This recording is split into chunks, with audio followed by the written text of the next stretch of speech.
దేవుని సంఘమా, ఈ శుభ దినమున ఈ సంఘం ఎదుటను దేవుడు మన రక్షకుడైన దేవుని యొక్క నామం పెట్టబడిన ఈ మందిరంలో వివాహ వ్యవస్థలోనికి మరి యొక్క కుటుంబాన్ని దేవుడు తీసుకుని వచ్చాడు. అందుని బట్టి దేవునికి కృతజ్ఞతలు చెల్లిస్తూ దేవుడు తన అనాది సంకల్పంలో ఏర్పాటు చేసిన వివాహ వ్యవస్థలోనికి ప్రవేశించి ఉన్నాం.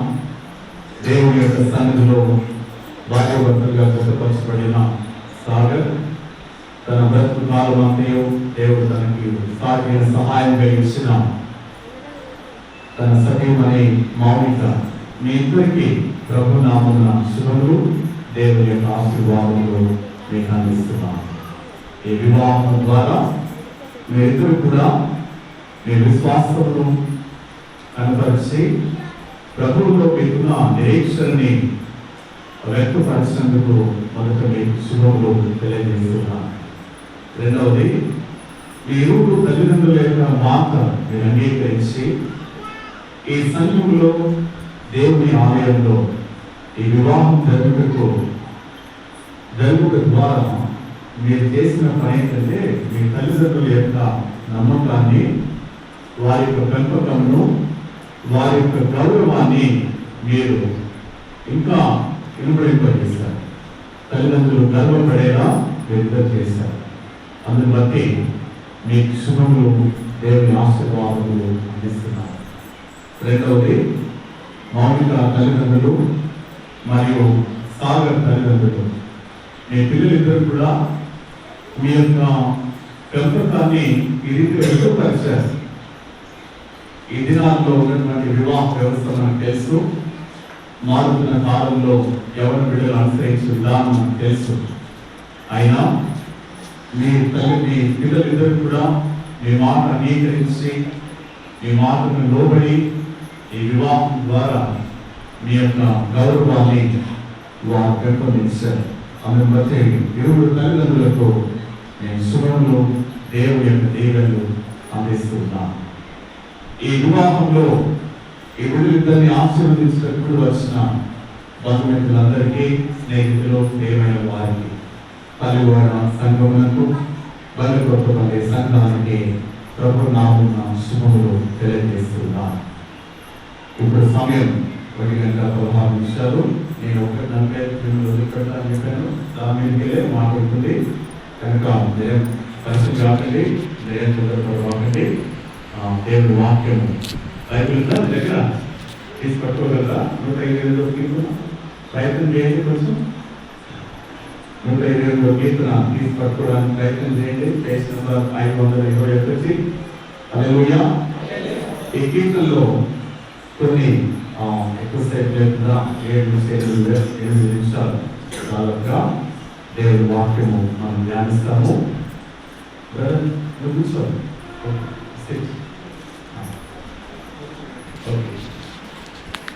ఈ కీర్తన 128వ కీర్తన మనం జాగ్రత్తగా ఆలోచన చేసినప్పుడు దేవుడు ఒక కుటుంబాన్ని ఎలా దీవిస్తాడో ఇందులో రాయబడింది. దేవుడు దీవించే కుటుంబము ఎలాగ ఉంటుందో ఇక్కడ రాయబడింది. అది మొదటిది.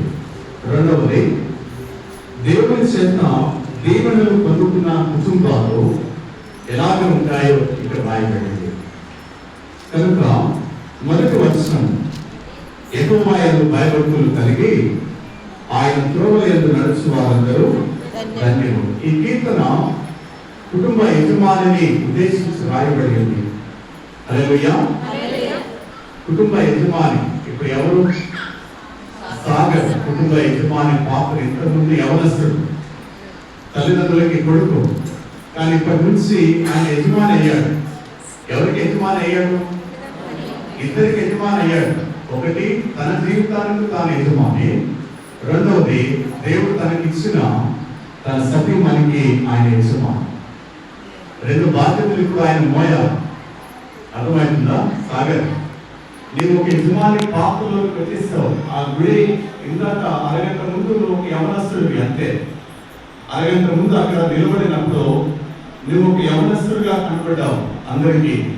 కానీ ఇక్కడ వచ్చిన తర్వాత హాఫ్ అన్ అవర్ తర్వాత నీ జీవితం దశ మారిపోయింది, నీ పాత్ర మారిపోయింది, నీ బాధ్యత మారిపోయి నీకు దేవుడు మరొక స్థానాన్ని ఇస్తున్నాడు.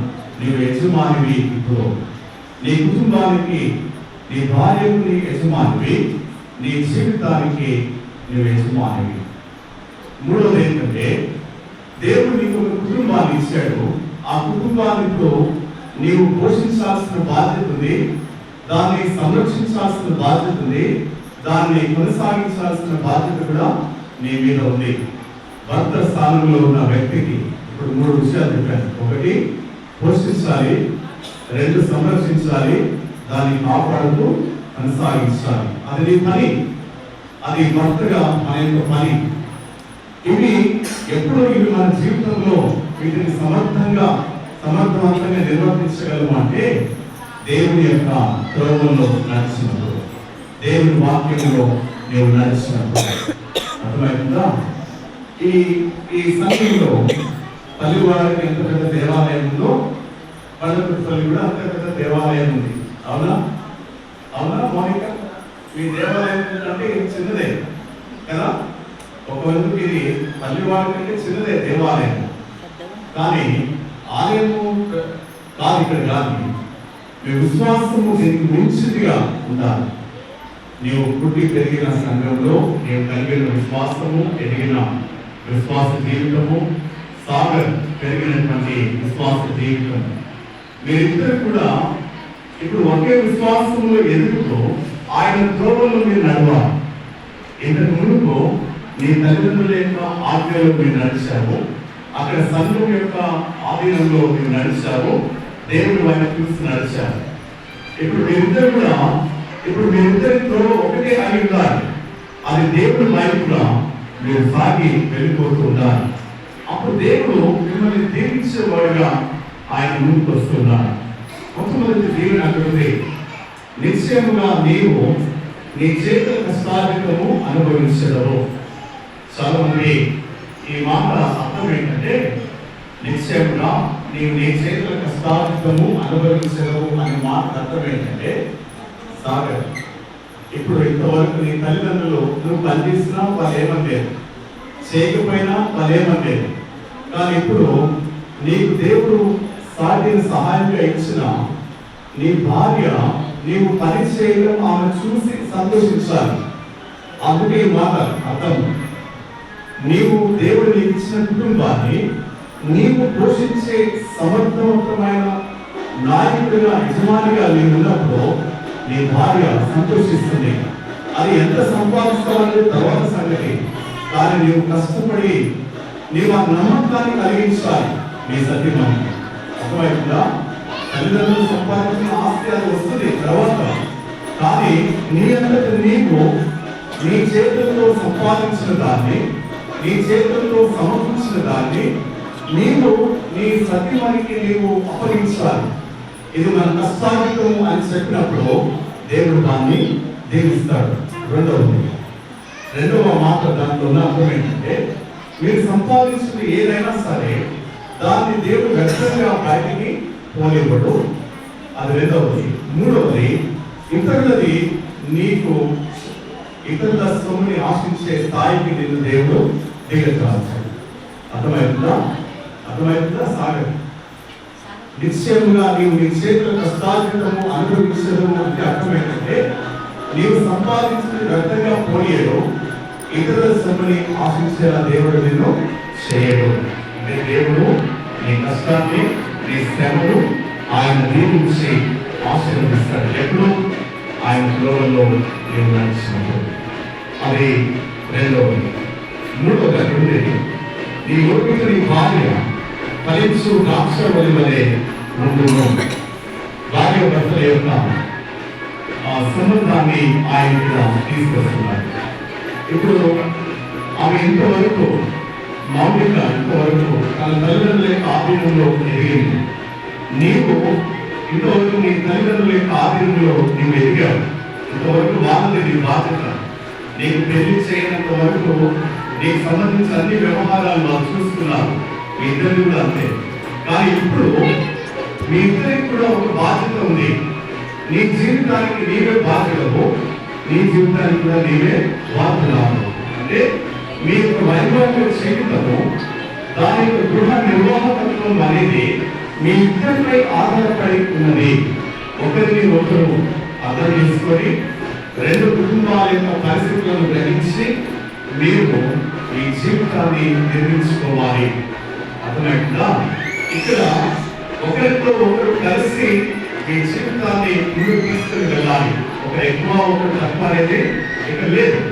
మీరిద్దరు కూడా కలిసి మీ జీవితాన్ని క్రీస్తు బంధం మీద మీరు స్థిరపరచుకొని మీరు ముందుకు వెళ్ళాలి. అప్పుడు మీరిద్దరు కూడా నీ భార్య ఫలించి ద్రాక్ష ఉంటుంది, ఆమె ఫలించేలా నీవు సహాయకుడిగా ఉంటావు. అంటే నీవు పోషించినప్పుడు, నీవు సంరక్షించినప్పుడు, నీవు కాపాడినప్పుడు, నీవు శ్రమతో నీ భార్యని పోషించుకుంటున్నప్పుడు దానికి తగిన జీవితాన్ని ఆమె ఇస్తుంది అన్నాడు. దాన్ని ఫలము అని చెప్తుంది బైబిల్. ఫలము ఎప్పుడు ఇస్తుంది అంటే రైతు భూమిని సేద్యం చేసినప్పుడు భూమి పంట ఇస్తుంది. అలాగే భర్త అనే స్థానంలో ఉన్న వ్యక్తి తన కుటుంబాన్ని పోషించడానికి శ్రమ పడుతున్నప్పుడు దానికి తగిన విధంగా భార్య స్పందిస్తుంది. అవునా? అర్థమవుతుందా? మీకు అర్థం కావడానికి రెండు మాటలు చెప్పి నేను ముగిస్తాను. సామెతల గ్రంథము 31వ అధ్యాయం. సామెతల గ్రంథము 31వ అధ్యాయం. సామెతల గ్రంథము 31వ అధ్యాయం. నేను ఇందాక 4 మాటలు చెప్పాను. ఒకటి, ఆయన పోషించేవాడు, సంరక్షించేవాడు, కాపాడేవాడు, శ్రమపడే తన కుటుంబాన్ని పోషించుకునేవాడు. ఇప్పుడు సామెతల గ్రంథం 31వ అధ్యాయం పేజ్ నెంబర్ 554లో 11వ వచనం ఉంది. ఆమె పెనిమిటి ఆమె యందు నమ్మిక ఉంచును అని రాయబడింది. ఆమె పెనిమిటి ఆమె యందు నమ్మిక ఉంచును, అతని లాభ ప్రాప్తికి వెళితే కలగదు. అంటే అతనేంటి? తన యొక్క భర్త కష్టాన్ని అర్థం చేసుకుని దాన్ని వ్యర్థంగా పాడు చేయకుండా తన భర్త కష్టానికి తగిన విధంగా ఫలించేది భార్య అని భార్య.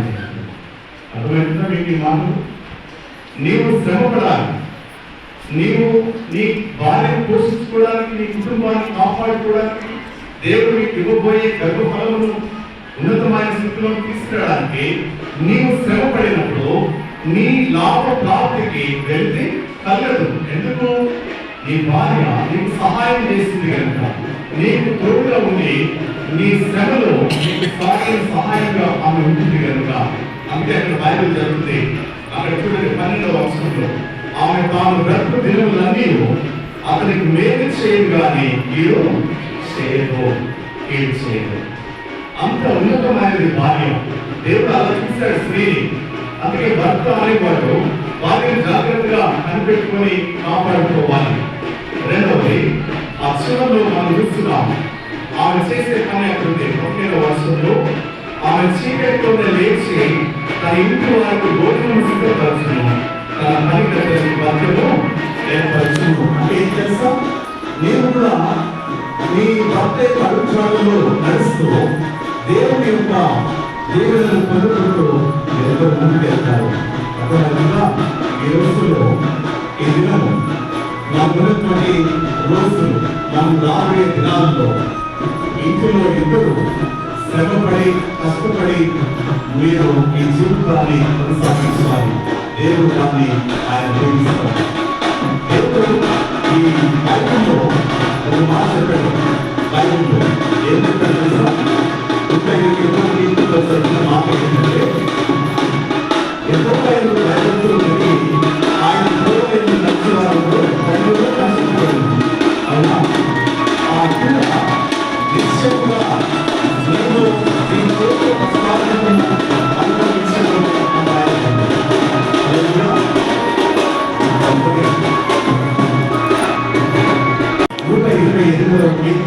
జాగ్రత్తగా ఆలోచన చేసినప్పుడు ఎక్కువ భయభక్తులు కలిగి ఆయన ప్రోవైన నడుచువారందరూ ధన్యులు అని రాశారు. రాసి 3వ వచనంలో, ఈ లోకిత నీ భార్య ఫలించి ద్రాక్ష వలె ఉంటుందని రాశారు. కానీ ఏం రాయాలి అక్కడ? దేవుడి త్రోవలో నడిచేవారు భార్య ఫలిస్తుందని రాయాలా? రెండోది పిల్లలు ఒలివ మొక్కల వల్ల ఉంటారని రాయాలా? కానీ అక్కడ అలా రాశారా? అలా రాయలేదు. ఏం రాశారు ఇక్కడ? మొట్టమొదట రాసింది ఏంటంటే, నిశ్చయముగా నీవు నీ చేతుల కష్టాలను అనుభవించాడు. శ్రమని ముందు పెట్టాడు, పనిని ముందు పెట్టి ఆ తర్వాత భార్యని పిల్లల్ని పెట్టాడు. ఎందుకు తెలుసా? దేవుడు మనిషిని చేసినప్పుడు, మానవుని చేసినప్పుడు అతనికి మొట్టమొదటి భార్య వేయలేదు, పని చేయలేదు. నేను పని చేసుకొని బ్రతకాలి, ఆ పనిని దేవుడు తీరుస్తాడు. అందుకే ఇప్పుడు ఉన్న దినాలలో, ఇప్పుడు గడిచిన కాలాన్ని పక్కన పెడితే రాబోయే కాలంలో మనము అధికమైన శ్రమపడి పని చేసి మన కుటుంబాన్ని పోషించుకోవాల్సినటువంటి బాధ్యత నీ మీద ఉంది. సాగర్ అర్థమైందా? నువ్వు యవనస్తుడు కదా, దేవుడు ఇప్పుడు చక్కటి సతీమణి ఇచ్చాడు. నేను నమ్మి ఆ తల్లిదండ్రులు ఆ బిడ్డని ఇచ్చారు. మీ తల్లిదండ్రులు నా కొడుకు ప్రయోజకుడు అని వివాహ వయసు వచ్చిందని నేను వివాహం చేశారు.